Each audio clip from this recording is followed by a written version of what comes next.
මානින් ජෙස පිහිටයි ළමයි අද මම ඔයාලට කියන්නේ කාමරාගය කියන්නේ මොකක්ද කියලා දෙන්න. ඒ වගේම කාමරාගය කියන්නේ අපි විවාහ වෙලා සිටිනවා නම් අපි තවත් පුරුෂයෙක් සමග තවත් ස්ත්‍රීන් අතරට පුරුෂයන් ස්ත්‍රීන් අතරට ස්ත්‍රීන් පුරුෂයන් අතරටත් යනවා නම් ඒ කාමරාගය. ඒක පාපයක්. ඒ කාමරාගය හැසිරීමෙන් වළකින්න. ඒ වගේම දරුවනි අද දවස තුල දෙවියන් වහන්සේගේ දේව වචන අත්දැකීමෙන් පාපිෂ්ඨ ක්‍රියාවෙන් මිදෙන්න. ආදර දෙවියන් වහන්සේගේ ඉල්ලන අපව පාපිෂ්ඨ ක්‍රියාවෙන් මුදවන්නට කියලා. ඒ වගේම කාමරාගය ලිංගිකව හැසිරීමෙන් ඒ කරන පාපයෙන් මිදෙන්න.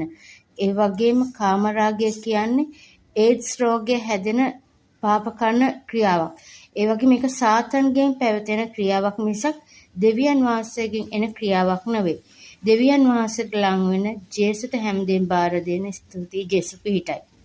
ඔයාලා හැමෝම ජේසුට ආදරේ